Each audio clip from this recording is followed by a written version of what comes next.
Good Tuesday morning, everyone. Thank you so much for joining us this morning. I'm Maria Bartiromo, and it is Tuesday, March 25th. It is 8 a.m. on the button on the East Coast. I hope you're having a good Tuesday morning. We kick the hour off with the hot topic of the hour. The Trump administration takes action to stop the exploitation of housing programs for illegal migrants. The Department of Housing and Urban Development, teaming up with the Homeland Security, signing the American Housing Programs for American Citizens Memorandum of Understanding yesterday.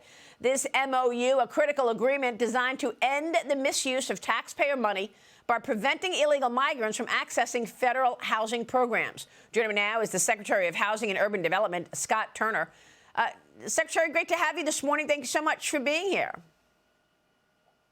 Well, good morning, Maria. Thank you so much for having me.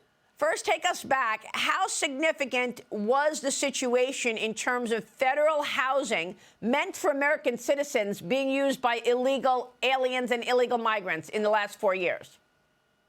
Well, it's very significant. You know, the Biden administration was completely irresponsible, and the border security and immigration policies were very harmful to our country, so much that they prioritize illegal aliens over American citizens. And so, as you alluded to before, Secretary Noem and I, we put an end to that yesterday with our partnership and MOU to make sure that the American citizens, American people, are not only prioritized, but they are the only priority when it comes to HUD-funded public housing instead of illegal aliens. I mean, right now, Maria, we serve 1 out of 4 Americans in need of public housing. Well, that's going to change. We should be serving 4 out of 4, every American that needs public housing to this point. And so this MOU will allow us to do that and ensure that the American people are taken care of. Well, I mean, Secretary, this is just unbelievable. I mean, here we are talking for so many years about this inability of young people to get a house and this fact that we've got homeless people on the streets and we've got veterans that need housing. And all of a sudden, we recognize that we have the availability. It's not some massive shortage. It's just that the housing that's on the books are being used for illegals. That's right. I mean, it's supply and demand. You know, we have the precious, hardworking taxpayers of America are our priority. And as you alluded to, young people are saying, well, how am I going to get a house? And so right now, you look at the deportations and the job that the president and Secretary Noem are doing of closing the border, securing the border. But those that are here have to understand that you will not be allowed to use taxpayer money to live in public housing. And so not only is the supply going to go up, but the demand is going to go down, because we are ensuring that any public housing will be used for American citizens. Right now, Maria, 9 million people lived in public or subsidized housing. And this MOU will help us to ensure that the data will tell us who's in these houses. The ones that are illegal will know that they're illegal. And so that our American people will have places to live like they deserve. I mean, it's just extraordinary the amount of resources that the last administration allocated toward illegals coming into the country. Half of them were not even vetted. We're over here recording people on the terrorist watch list, and yet they're, right. I mean, why was FEMA broke when Trump walked in for the second time, right? FEMA doesn't have the money. Why? Because all that money went to care for and house illegals. Now, you and the Interior Secretary, Doug Burgum, also announcing plans to identify federal lands where affordable housing could be built. Tell us where those federal lands are, and what do you envision here for these federal lands?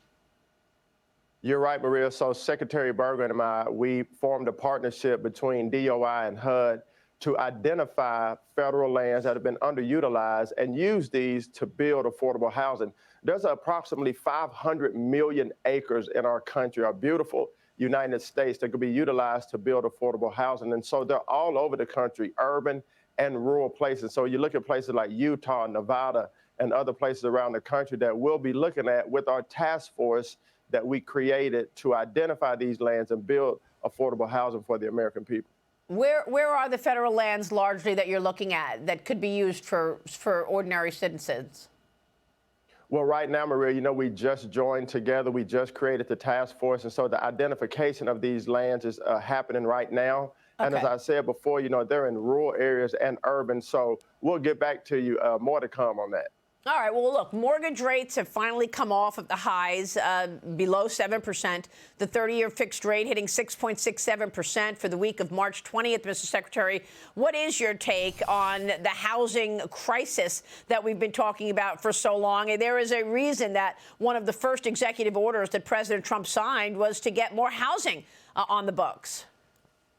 Well, yes, ma'am. We do have a housing affordability crisis. And the deregulation that's going on, the regulatory environment over the last 4 years has been tremendous. It's been burdensome. The bureaucratic red tape has hindered developers and others to build in our states and our cities. And so what you're seeing now, I mean, President Trump, as you know, is the master negotiator. He signed an executive order on day one to bring down the cost of housing. And so at HUD and across the federal government, we are deregulating, and particularly when it comes to housing, so the developers, the private sector, public-private partnerships can be formed to build affordable housing. And so mortgage rates, as you know, for 7 weeks they were coming down, and they're going to fluctuate. But President Trump and his team, they know exactly what they're doing. The American people are his priority. He's an American first man, American first president. And so everything you see happening is for the American people. And in the end, for the posterity of our nation and for the benefit of American people, it's going to shake out and be the greatest days that we've seen. So where is the supply going to come from, Secretary? Well, the supply comes from unleashing the private sector. The supply comes from allowing states and localities to have the ability, when it comes to zoning. I see. Yeah. So it's a result of deregulation. The housing supply coming on board is a result of the deregulation, where you're unlocking rules that were in place, stopping this kind of flow of supply. That's exactly right. You hit it right on the head. The deregulation will unleash the private sector in order to build affordable housing around the country. Secretary, I know that you picked up the baton from Dr. Ben Carson with regard to opportunity zones. During the Biden administration, they didn't do anything about the opportunity zones that President Trump created with Dr. Ben Carson. You want to give us a word on opportunity zones this time around? Yeah, so opportunity zones were very impactful the first time around. And still today, there's been about $84 billion of private money invested in opportunity zones. Opportunity zones gave the American people, the forgotten communities around America, rural, tribal, and urban, the opportunity to build a new foundation as it pertains to housing, creating new operating businesses. Opportunity zone home values went up while rents did not go up. 1 million people got lifted off of poverty in opportunity zones. So I'm very excited for the extension and the continuation of opportunity zones. In particular, when you talk about the housing crisis that we have, and private sector, developers, elected officials, people all around the country have great anticipation, Maria, for the continuation of opportunity zones. All right, Secretary, great to catch up with you. Thank you so much. Scott Turner, good to see you, sir. We'll be watching your work. Hey, great to see you. Thank you. All right, Secretary, thank you. Stay with us. We'll be right back.